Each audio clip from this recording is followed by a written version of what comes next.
How's it going, everybody? Grandmaster Glock here for Get Good or Die Grinding, and we're coming at you with a brand new guide for Mad King's Labyrinth.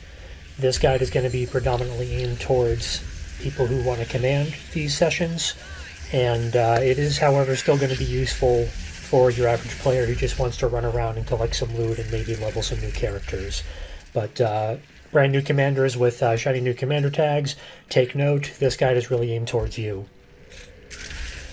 So first things first, you can see that I'm here in Lion's Arch on one of my characters here, and I'm just going to put out a couple of markers on here. So right now I've chose to enable my commander tag. I currently don't have it in the grid view. I kind of like this condensed view just for general purposes. Obviously if I'm in a raid or something like that, I need to put it in grid view so I can see all the members of the squads and all their different subdivisions, so to speak. But for right now, I just have it in the kind of condensed, easy to see layout. But what I'm going to do right here with my commander tag is put in a couple of markers on the map. So what you'll see is I skip forward here a little bit. I can skip to the right area anyhow. You can see that I can put down a couple of different markers in various shapes and various colors. So there's, a heart, a square, triangle, circle, whatever, and all the traditional base colors, yellow, purple, red, green, blue, whatever. And the idea behind these markers is to obviously grab people's attention, and when I'm in the labyrinth, these markers are predominantly used kind of like you would see in a hero point train, where I kind of use them to illuminate a path and sort of get people along the right track that I want them to follow. And you're going to see that as we continue to look at some more footage in just a little bit here. So I'm going to be breaking this up into different sections here. We're going to take a look at the encounters of all the different bosses in general, as well as just the general layout of the map and how you're going to be moving from place to place. So what is Mad King's Labyrinth? So for those unfamiliar with it, it's essentially a persistent dungeon, I suppose you could call it, with normal mobs that spawn like you'd see on traditional maps, as well as bosses that have a respawn timer on them. You kill them, there's a certain amount of cooldown time, and then they'll spawn again. And this is pretty much infinite. You can stay down here as long as you like, farm as many trick-or-treat bags as long as you might like. Why would you want to do that? Predominantly candy corn, but you'll also get some things down here like infusion drops on a very rare occasion. You can gain some other items that you can collect for various Halloween rewards, whether it be weapon skins, armor skins, what have you. And we'll probably touch on that another time, but this is really just going to be more of an educational video of what to do while you're down here. So when you pull up the main map, you'll be able to see that the main map basically just is a giant square, and it's I don't want to call it a maze. It kind of looks like a maze, but realistically, you're just going to be running around here in a big circle with a couple of occasional deviations here and there. So with that in mind, first thing that you'll notice as I'm running around here, you notice these shapes that I mentioned earlier, the little markers that I put down. So you can see the square that I put down right there, or whatever that marker was. Next to that is a star, and I'm at about the 1 minute timestamp, a little bit less than that, 45, 46 seconds.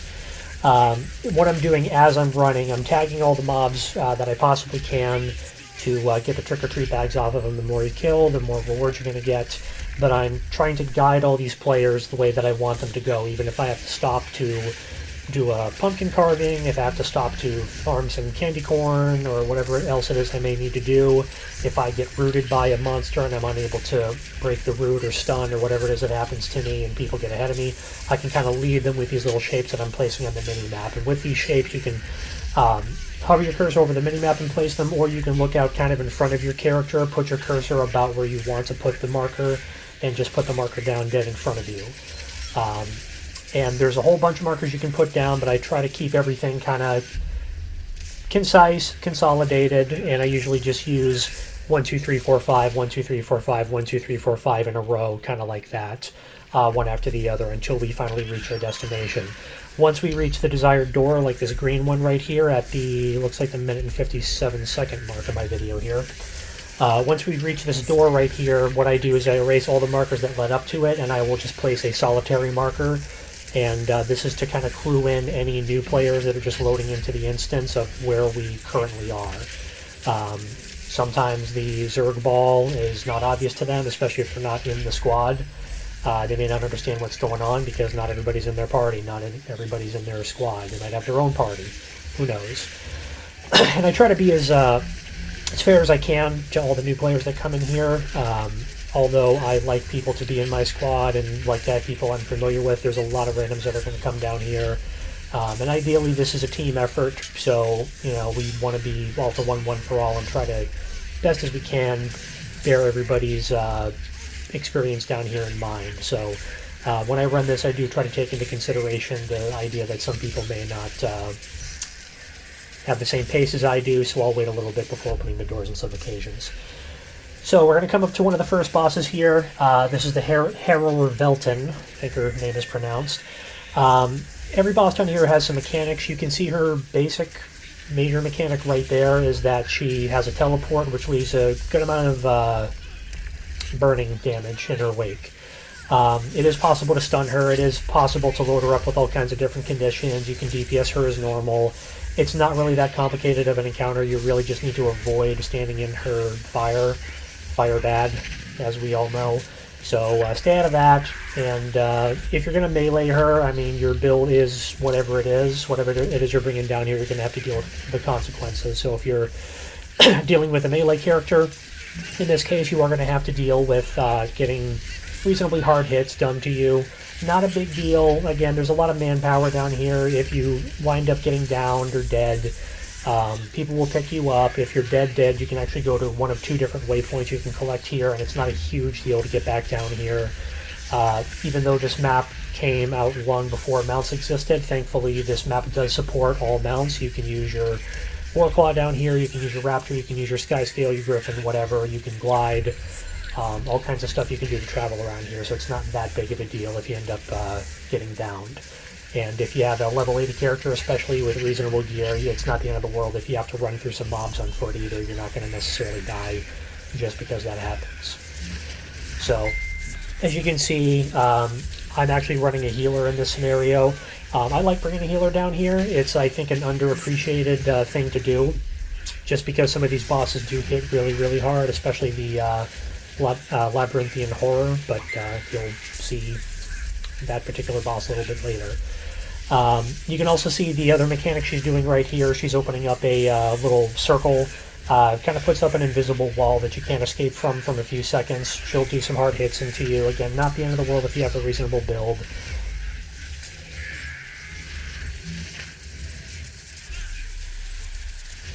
You can see the circle goes away pretty quickly, and it's not really that big of a deal.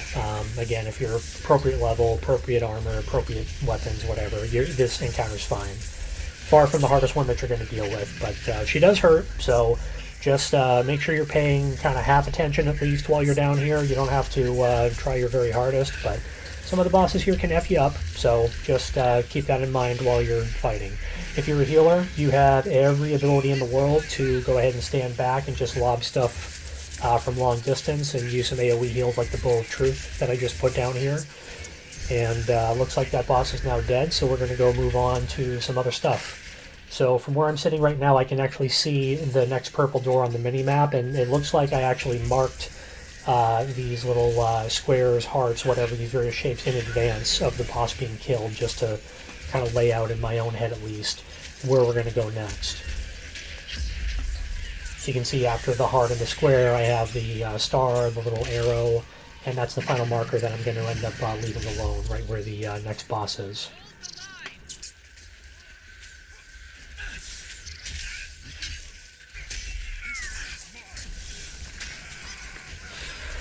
So note I waited a few seconds for some people to show up before opening the door. This is the Grand High Viscount of Candy Corn.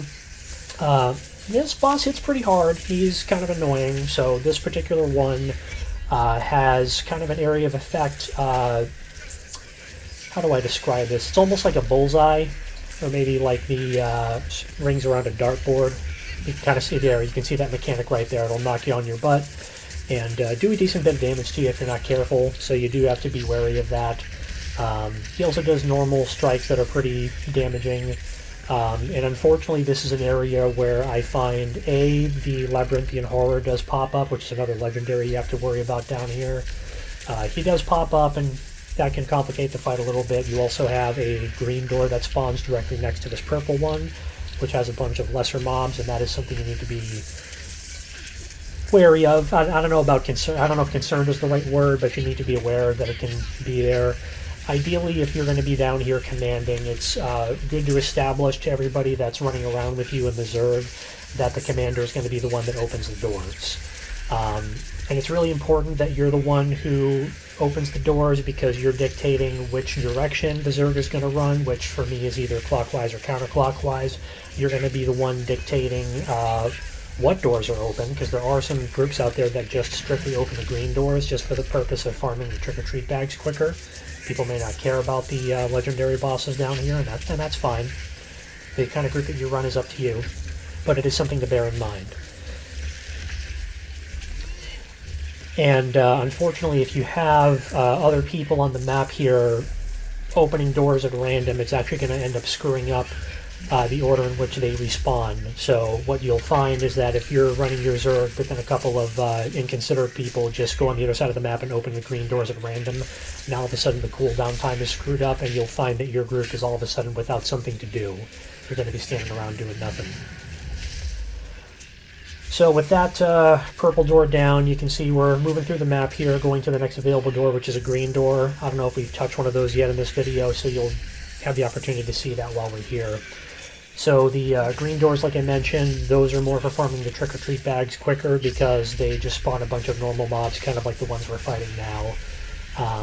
The mobs down here aren't all that varied. They're all Halloween themed. You either get the candy corn colored griffins, or the candy corn elementals, or the mummies, or whatever else is down here. There's another area where you have both the green door and the purple door. You can see right now it's just the green door that's up. So again, you saw my use of all the markers leading up to this point. Erased all of those now that the majority of the people are here, and put a green one down just to act as a flag for anybody approaching nearby. And you saw a second ago that I zoomed out to the full-size map view, and that was a effort to see what we have next on the horizon, because sometimes if it's close enough objective, you can see what's going on the mini-map, what's nearby, but sometimes you can't, maybe a little bit of a walk. So taking a second to look at the full map and kind of plan your next chess move, so to speak, in advance, I think is a really helpful tactic. Kind of leads me in the direction of where we're going to go next. So with this green door, it looks like we're going to be continuing kind of counterclockwise here, and we'll move on to the next boss.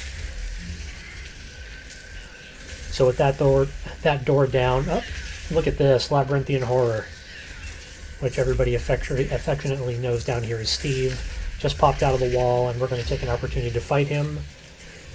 Right as we're in a little bit of a choke point, actually, since we're in between a kind of a somewhat narrow passageway. People do have routes of escape, but as you can see right there, people are standing directly in front of him while he does his chainsaw attack, and that's really the main attack that I want people to look out for. Again, you can melee him, but you have to really watch your feet, watch where you're standing, and be ready to dodge. He can one-shot you. It is pretty easy to die from Steve if you're not paying attention to what you're doing. And this is one of those scenarios where I think a healer is really beneficial. Good, modern, well-thought-out healer builds on most classes have a remote revive, which is nice. Helps you so you don't have to go in there and pick people up manually and get hit by the chainsaw attack yourself. All kinds of AoE and cone heals, spot heals, depending on what kind of character you bring. In this case, I'm a Guardian, but I'm running a Willbender instead of a typical heal brand build, just for fun. Downside of the Willbender healers, you do have forced movement in order to generate alacrity in strict conditions, but now that they gave the spear to all the players, spear makes a great healing weapon, and it does offer a couple of condition strips, so you don't have to use the forced movement just for condition strip purposes. But I do like to apply the alacrity and kind of do my part-time job of providing boons, so to speak. So I am going to be using that, and occasionally it lands me in trouble. You'll see my health bar spike from time to time because I end up dashing right into an attack by mistake.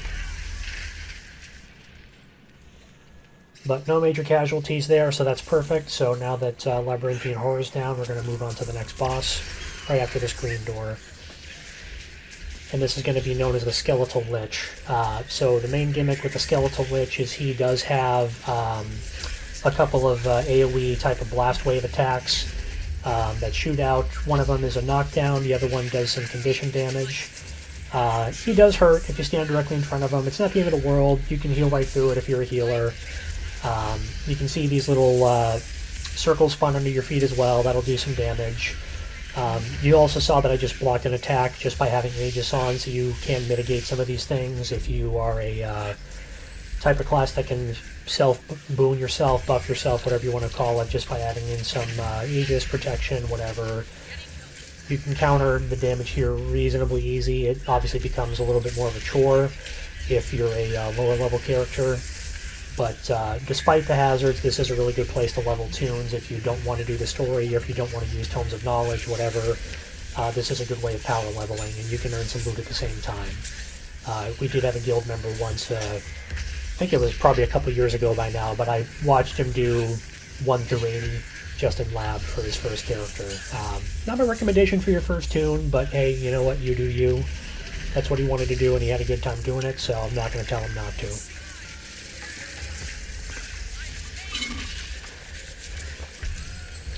Just like the other bosses that we looked at, again, you can see he does have a crowd control bar. It is breakable, so he does have his vulnerabilities. Thankfully, none of these legendaries have, like, 4, 5, 6 mechanics to them. It's not like you'd encounter in a, tier 100 fractal or anything like that, or a, tough raid wing. So these guys aren't really that bad. They hit pretty hard, and each of them has 1 or 2 unique gimmicks to them, but it's not the end of the world. This really is a easy and enjoyable farm, and I'm sad it only comes around once a year. I would love to park a character here and use it for the remainder of the year, but sadly that does not work.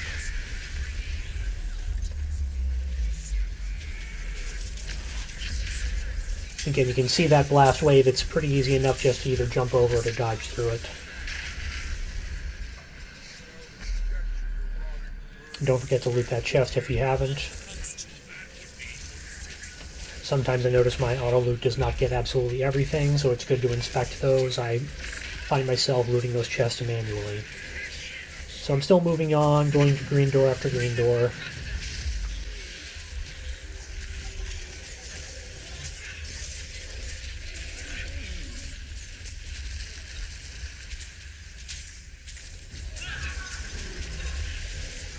I'm just going to back up real quick here so you can see as I'm approaching the green door again, I'm bringing up the full-size main version of the map, again looking at what I'm going to be doing within the next couple of minutes or whatever, trying to think a couple of steps ahead as to where we're going to go. And even on the mini-map you can see the closest door available to me is that green door that's actually towards the center of the map.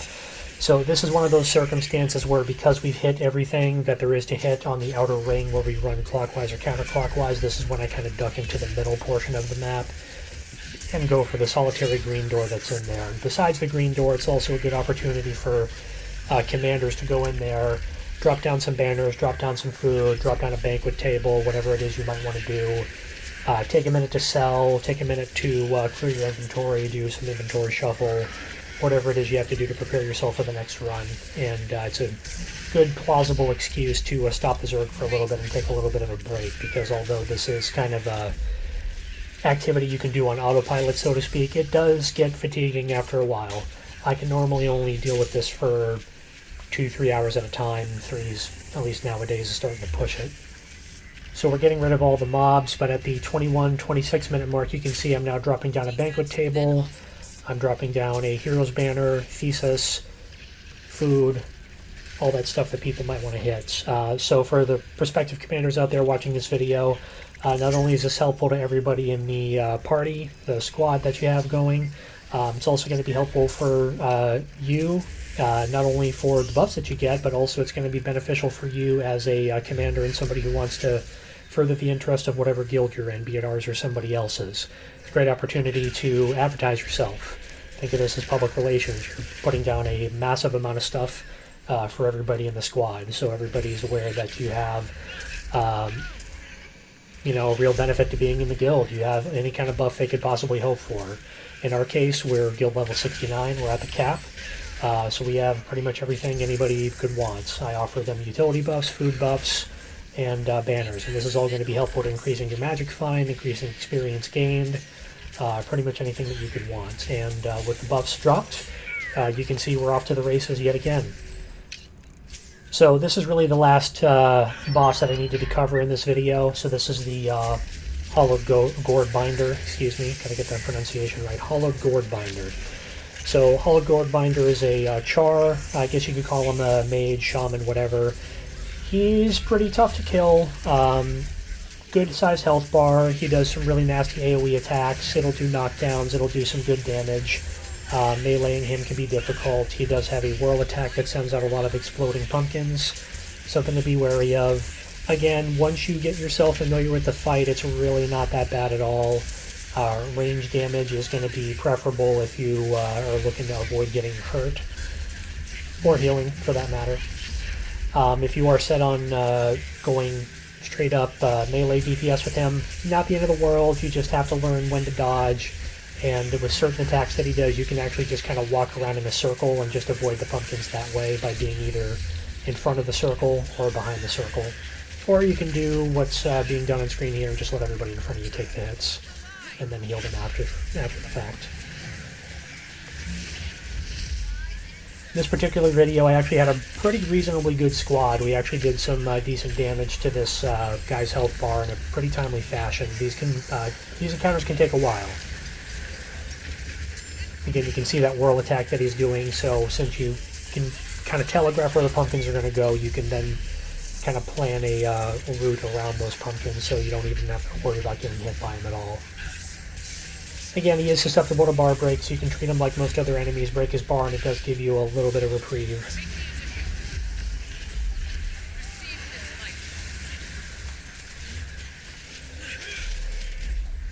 And already, even though it's just halfway into the fight, it really hasn't been that long, but you can see that these guys, all of them, really only have one or two mechanics to them apiece. He's already ran out of his bag of tricks. He's got the teleport, he's got the exploding pumpkins, and he's got the little pumpkin whirl attack.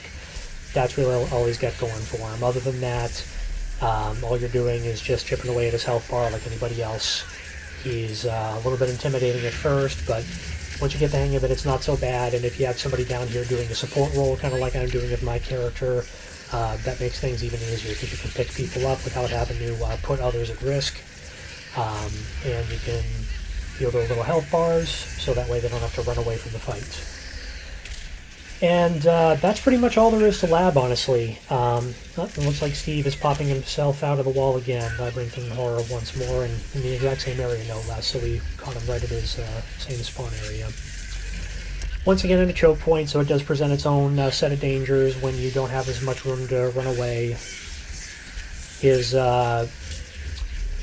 dash attack like that, or whirl attack, whatever you want to call it, along with his chainsaw attack like that, will reach the entire span of the hallway across from one side to the other, so that's one of the things that makes this a bit more dangerous. There's not as much room to run, but you don't have to engage Steve head on. You do have places you can go. And as you can see, we're chipping away at his health bar pretty steadily, so not a colossal deal. We're going to skip to the end of that since we already saw that encounter once. But that really covers Mad King's Lab in a nutshell. There's really not that much you have to keep in mind other than what the main mechanics of the bosses are. You want to move around this map in an orderly fashion. You can pick depending on how people prior to you in this instance may have screwed things up. Maybe, instead of going clockwise, you have to go counterclockwise like I ended up doing. Maybe you have to improv, and you might have to visit the center more often than I did, just because of mistakes of people opening the doors when they shouldn't have. You may have to take some time lecturing the other people in the squad or outside of the squad. Let the commander open the door, please. Try to be nice about it. And you know what, if they don't respond to you being nice, maybe you can be a little bit more firm.